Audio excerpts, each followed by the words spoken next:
blast from the grassroots, connecting people and sharing ideas.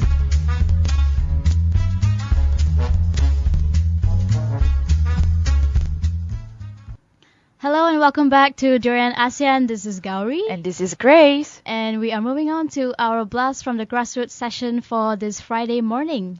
And then Friday morning, we have very exciting discussion to talk about. We have three very special guests in the studio. Yeah. We have Sharmini from Rhythm in Bronze. We have Saysha, who is from Raj and the End of Tragedy. And of course, we have our Michael Chen, founder of WAMM, WAMM. Hello, good morning. Good morning. How's everyone doing today? Good. Yeah, we're a little tired because we just had our opening yesterday. So, Okay, that's fun. So let's start with Sharmini. Yes. You are the producer of Rhythm in Bronze. Yes. So maybe just before we start, a little introduction to the kind of work you do. What you have a full-time job? Yeah, a little or are you background in of yourself performing and arts? then. Yeah. I work full-time. I work for Malaysia Airlines. That's been my life for 26 years. Okay. But I've been playing music since I was... What kind of music do you play? I used to play in the orchestra. I used to be a trombonist. So Oh my goodness. 20 years. At that time, the scene was still very raw for female trombonists. Definitely. So that was one of my main goals, to be the sole female trombonist. And I was performing in a few orchestras those days. And then I joined Malaysia Airlines. And then when Rhythm in Bronze started in '97, I joined it, and because a friend of mine is the founder, Sunitra Fernando, so she invited us, and I've been there since then. Wow. I think I'm the only one since it started. I always thought you were the founder. No, Sunitra Fernando is the founder because she has a very strong. She's an ethnomusicologist. Okay. So yeah, so she started this group in '95 actually, Okay. and then in '97 it went professional. So what about Saysha? I am a freelance practitioner actually. I used to work in the TV industry for a while, for 10 years. And then I moved to doing theatre. Okay. Yeah. So. But what now I'm a made you freelance. shift from TV production to theatre scene? Well, I wanted to discover something new. Yeah, and I thought theatre would provide that platform for me to discover. So was Yeah. it like more real to interact with the audience rather than act in front of the TV because there's a screen as a barrier between. Actually, that's exactly what I discovered I with see. theatre. When you don't have the screen in front of you, it's a one-on-one interaction between the audience and the actors, and I think it's something quite special. That's Yeah. wonderful. And what about Michael? Now we know who you are. No need. Yeah, but I'm actually part of the Rhythm in Bronze Arusgang's performance that's going on right now. I see. They graciously invited me to sing. So I'm part of You're that as singing. well. Yes, I'm Okay. singing. Yes. So maybe Sharmini can give us a little background to what Rhythm in Bronze is, what it's all about. Rhythm in Bronze basically is a contemporary gamelan group. We came into the scene when gamelan was still very unknown. It was only restricted to the palaces and also the universities for convocation. I think everyone, the first thing you say gamelan, I think a lot of Malaysians, first thing they come is convocation music. Oh. So when Rhythm and Bronze came into the scene, everyone was taken aback because suddenly they're hearing sounds that they're not used to. It's all very modernized. We have contemporized it. But the thing is, our foundation is still very strong in the roots of gamelan. So whether it's Malay, whether it's Balinese, whether it's Javanese, we learn and understand the method of how gamelan is played, but then we take it to a next step. So yeah, so we've been actually exploring contemporary music in gamelan, trying to expand the voice of the gamelan. So, But of course, when you play gamelan itself, the instrument is very unique and it's really beautiful. But what are the challenges in terms of when you want to play all those modern and contemporary music? Because the instrument itself is traditional, right? Yeah, I think for us the challenges is apart from its 1 ton in weight. But I think what heavy, yes, for Saysha sure. was saying, it's a very approachable instrument. I think audience feel it so intimately because the whole gamelan is based on vibrations. It's all based on the energy of the music. So the closer you are to us, the more you feel the vibration, the more you feel it takes you to a different world. You feel music differently. So I think gamelan for us, it's a very live instrument, but it's really a beautiful instrument. So magical. I mean, who would have thought of centuries and centuries ago? I don't know when it started.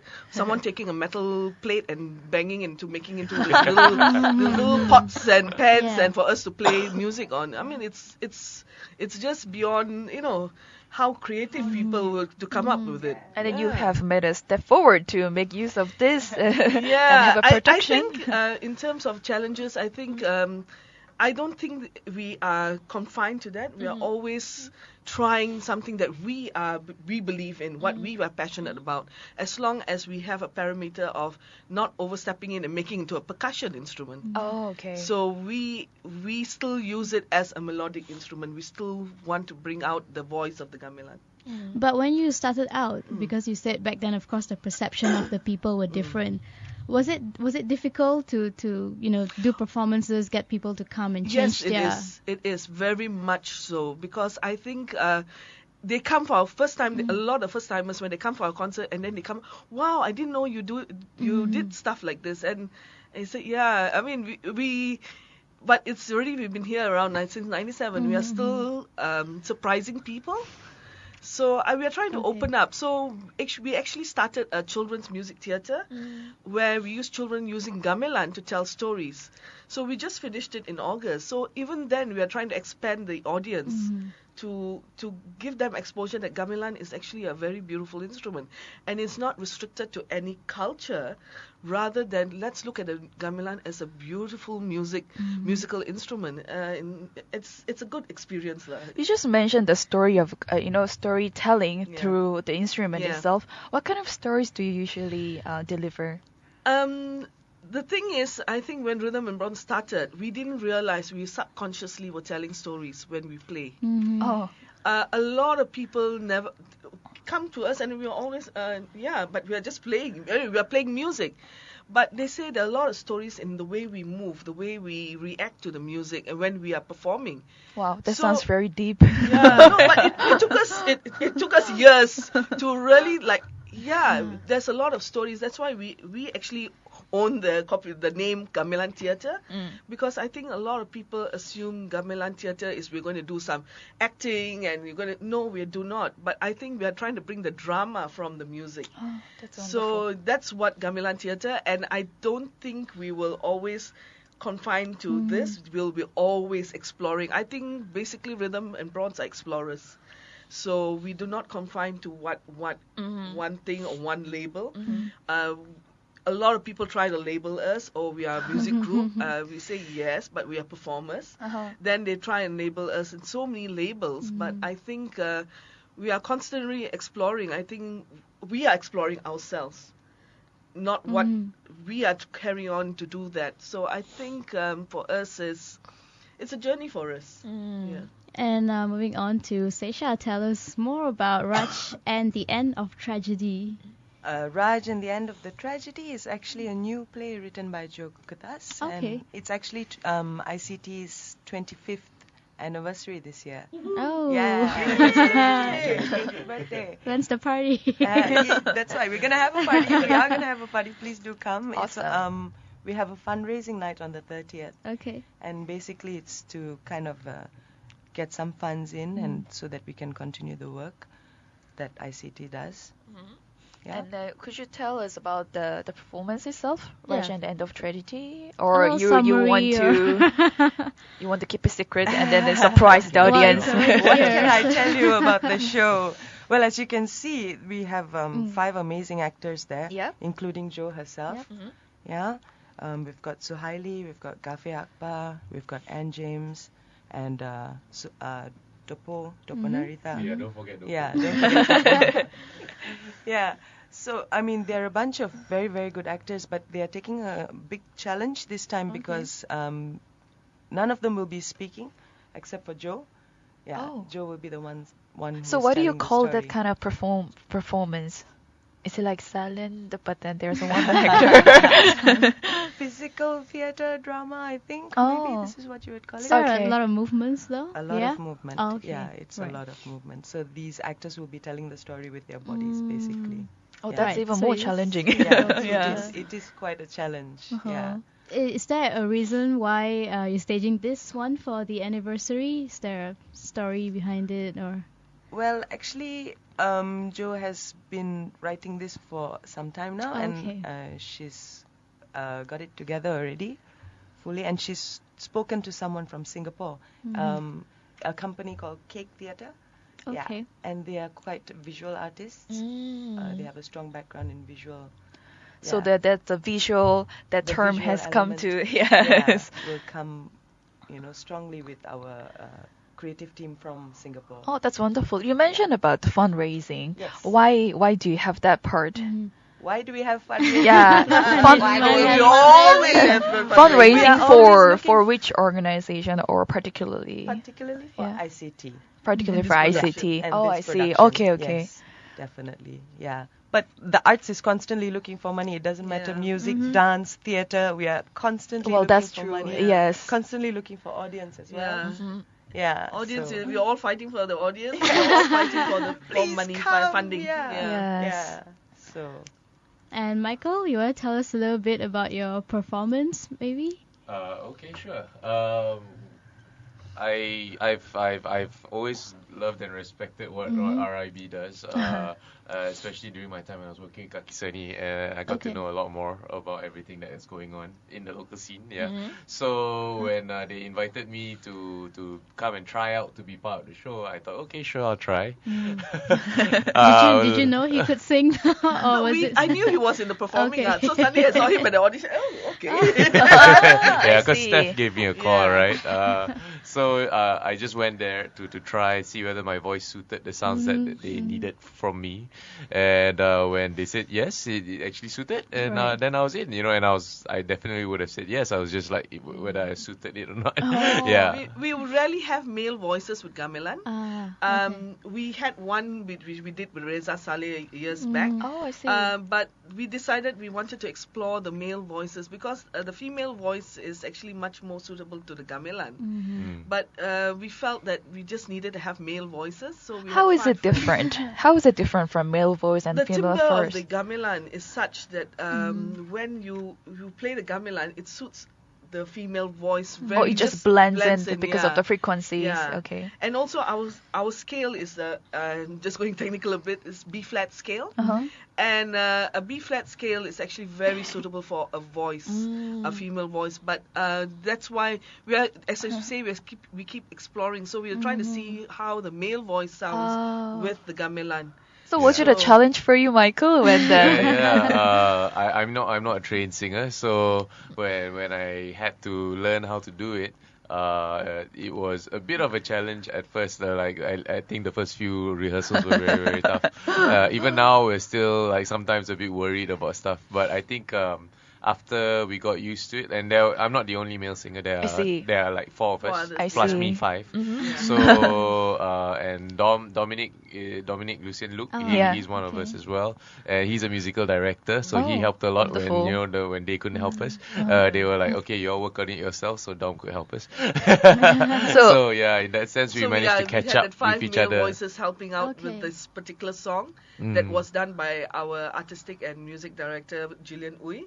So this is her baby, her composition. Yes. So she always wanted to have the male voice experimenting with it. Yeah. now you guys finally have male voices in this production? Yeah. So Michael, what have you found about, by experimenting with the gamelan instrument within yourself? Personally, as a performer, what I really love about it is that, exactly like what was said earlier when Sham was explaining about how you feel like it's a performance even just watching them play. It's extremely visual. The music. I just stand next to it and listen to it. I'm seeing things involuntarily Huh.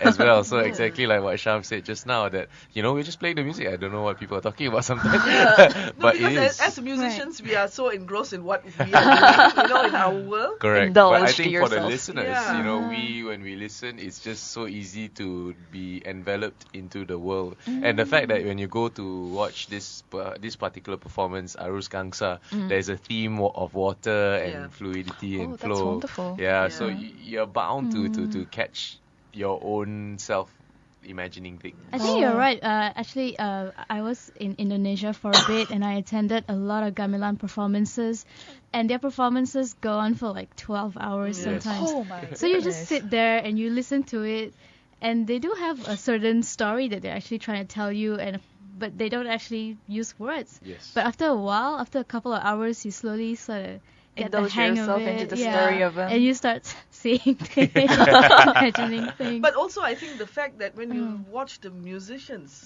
like even when I go to a classical concert, yes, I love to listen to the music, but I love seeing that interaction that's happening Yes. between the For performers. sure, yes. I think that is very entertaining for me. So every time I'm going, I'm always looking at all these little silent signals that's going on. And Lead signals or the mistakes? it's just those little things that happen, which I find it very entertaining. It is. Yeah, definitely. So it's actually seeing those little connections that's happening. So let's talk more about the industry itself now, Yes. because you are from a music background and Seisha's from theater. So where do you think we are right now? Or do you have any latest updates Yeah. in this industry? I think for us in music side, my experience with gamelan and all that, we have advanced quite a lot, and I'm so glad that Rhythm and Bronze is actually one of the pioneers in pushing it to where it is now. Previously, you would not have seen a lot of groups coming up, and now there's so many groups coming up with gamelan. Even the university like Aswara, they all have now taken music to a different level. They are experimenting more. So yeah, I think it has shifted quite a bit. It has not shifted as much, but there is. Even one of our only male gamelan player, he was voted best gamelan player in one of the festivals 2 years ago. So for us, is the young is starting to take interest in gamelan. So as long as we are always trying and showing people that we can do this, the instruments has a lot of potential, I think we are good. But in overall, a lot of productions are coming up right now, which I'm actually very excited about. But again, there's only a small slice in the, say, like funding. Oh, I see. We all are trying to get that. On the same Yeah. pool, yeah. And we're all trying to get that little slice of funding. And there's more groups coming up now. More groups are being coming up and performing, and that's fantastic. But yes. But the pie is not getting bigger. pie is It's not still the getting same bigger. size. Yeah. Unfortunately, funding is geared towards the big names, the big productions. So Right. we have a lot of who's been around for a long time are still struggling to get, because we do not have the big names. We do not have the the capacity. I mean, if we have even a fraction of some of the big production, I think we will come up with fantastic productions. So even with the limited, we're still doing our work and doing the very best. Yeah, definitely. I think it's the same for the performing arts as well, for theatre. There's a lot of new groups coming up. There's a lot of new productions coming up. You see a lot of fresh stuff. Yeah.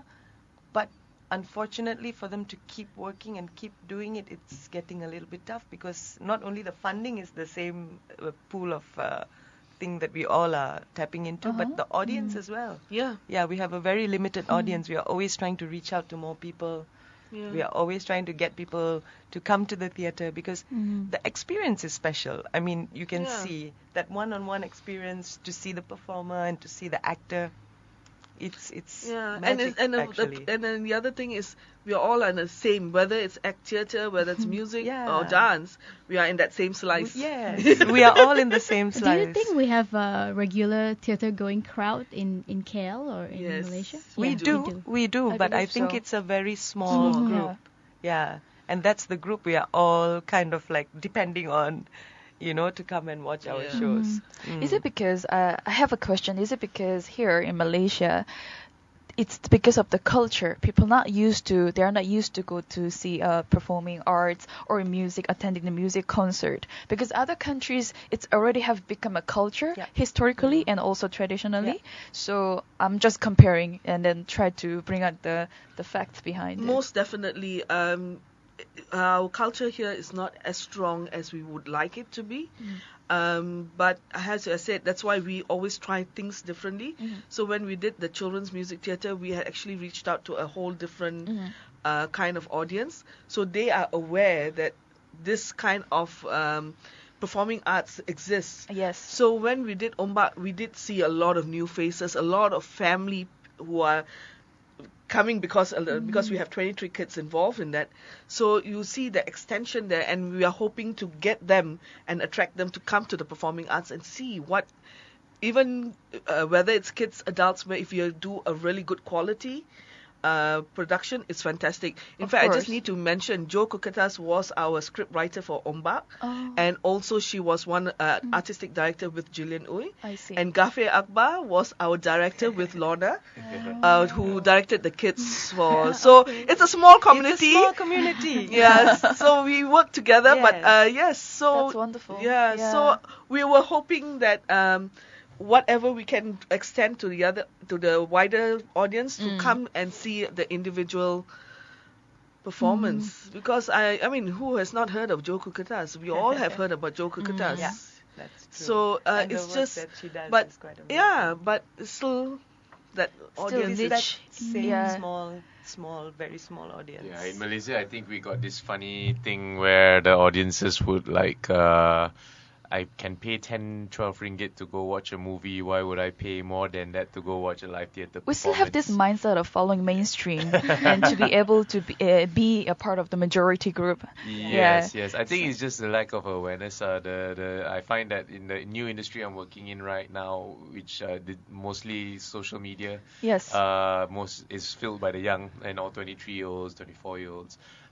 This batch are the people that need to be transformed to understand that there's a lot more out there than just movies and certain pop music. Yes. So understand. there are other forms of entertainment that can be very enriching. Of course. And it's happening right here in their own backyard. They don't know. They don't know yet somehow. Even I personally strongly believe that educating people is very important to increase the awareness and as well as to acknowledge what's going on around in this nation, Malaysia. So where do we find these performances right now? I mean, you said there was opening yesterday, and how about your performances? For Rhythm and Bronze, we are performing at Kuash Theatre at Taman Tun Dr. Ismail. Okay. And we are performing right up to from the 13th to the 23rd of November. And our tickets are priced at 88 for adults and 48 for senior citizens and students. So they can just show up and get the tickets? You can get the tickets. It's already you can get your tickets just before the show. Okay. What time is it?